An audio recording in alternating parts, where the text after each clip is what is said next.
Hi, this is Miss Cindy. I hope everyone's doing okay today. Today's video is going to be a little bit different.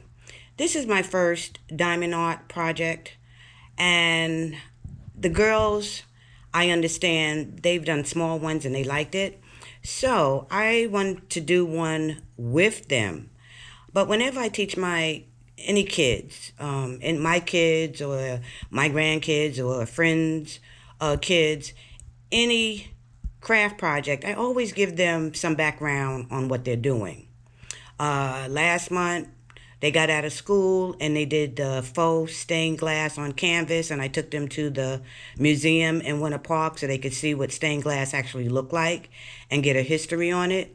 So before I do a craft with them, I have them watch a video. And then I give them a little test, a quiz, to see if they retain the information. And then we do the craft. So for this one, instead of watching someone else's video, I made a video for them to watch before we actually start this diamond art painting. So following is going to be the video I made for them. You may find some helpful hints in there, but it's just a way of tutoring, a way of teaching, so these kids know exactly what they're doing and why they're doing it. Hi girls, this is Grandma, and today we're going to learn a little bit about the diamond art painting. This is a craft that y'all are going to do. So first of all, we need to know where this originated from. Diamond art painting was patented in 2010 from China. And all it is putting little beads on a canvas that has the numbers or the symbols or letters on it, matching up the color, so you end up with a picture like the pyramid here. The pyramid is the first one I've done. I've never done it before, so it's not perfect, but at least I got the idea how it works. It's pretty much like cross-stitching or paint by numbers, which I'm pretty sure y'all have done. Anyway, the beads are called drills, and they come in a variety of colors. The colors are unlimited, so it depends on what kit you get. And some beads are square, and over here, some beads are round. It just depends on what your preference is on what you want to do. The tool that they use to get the drills on the surface is called a stylus or a pen. And it has a little opening here where your wax goes on. You just dip it in your wax. You pick up a bead from your tray, and then you put it on the surface. And you follow the pattern. So when I did my research on this and how they told me how it needed to be done, they suggest that you have a plastic sheeting on here. And that's only because this whole thing has adhesive. And that is what sticks your drill on.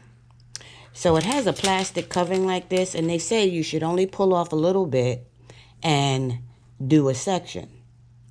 Well, that means if that section has multiple colors, you have to keep opening up the beads and changing colors. So Grandma didn't want to work that way. So I have some tools that I use so that I can work where it was easy for me and it was less time consuming for me. The first thing I suggest is to have parchment paper, a toothpick, and tweezers. The parchment paper is something that most kitchens have because you can bake with it. But the thing about parchment paper, and this is only because I've been doing crafts for years, it doesn't stick to anything.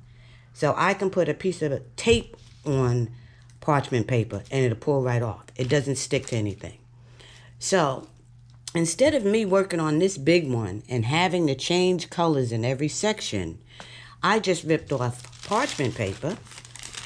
I lay it down. And then I could go ahead and use my drills and open up one pack and do all of the same color at one time. And then just pull this off. The parchment paper helps because this way I can actually, instead of going from here out here, get a drill, back in, get a drill. I can have my tray sitting right next to me, and it's a less hand movement. So that worked for grandma. So I do suggest you always use parchment paper. The other thing is a toothpick. You should have a toothpick. And I'm pretty sure you have seen when you dip it into the wax, usually when that first one that you put on there, you get a little bit of wax around the bead. I'm sorry, around the drill. So just use the toothpick to pick it up. Real easy. You get a little bit off, put it back on. Okay? I also suggest a tweezers. And that's only because, again, once you load up that wax and you pick one up, sometimes that wax is around the side and it picks up 2 or 3. So when you drill that first one in, another one may fall on the canvas. Now, it's adhesive, so that one that falls on the canvas is going to stick to the canvas. Now, if you're using parchment paper, it may fall on the parchment paper, it won't stick. But if it falls on the canvas, it's easier to use tweezers as opposed to your nail trying to pick it up. The other thing I do, which it's up to you, is I use index card. And I put my wax, I usually cut off a little piece of wax and I put it on the index card. And that's only because when I'm pulling up the wax with my pen, it's just a nice flat surface, and it's easier to get it in the pen and not all the way around. So those are just some helpful hints. When you get a kit, it comes with the picture, the color-coded picture. It comes with the drills, whether you get a round drill or square drill. It comes with a tray. It comes with a stylus. And it comes with your wax.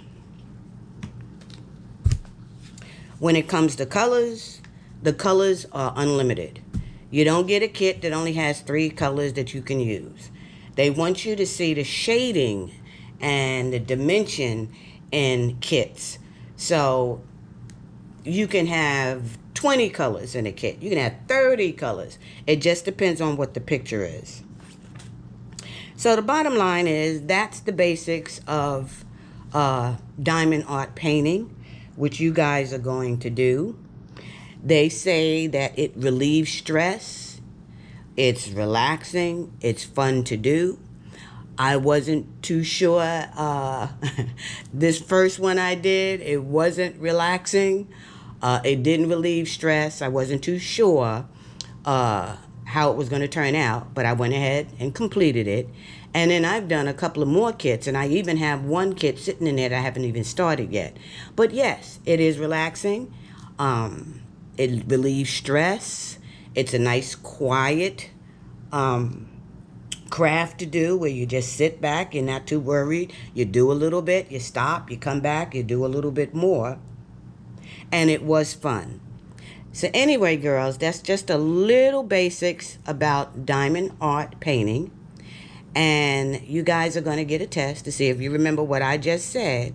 And then I'm going to let you do your own. Now, because Grandma does so much crafts, which you guys know, when I did these, I had so many drills left over. When you get the kits, they give you more than enough of the different colors. So I had bags and bags of drills left over. So I wanted to take this a step further and see if I could do my own diamond painting. So that's this one here. It's not perfect by any means. I use graph paper, which has a little squares already on it. And I wanted to see if I could do my own, and I did. So that's what we're going to do. I'm going to let each of you do your own. Grandma's going to cut the graph paper, put it on a canvas, and then y'all go ahead and pick whatever colors you want. You can use round drills, you can use square drills. It doesn't matter. And let's see what creation you can come up with.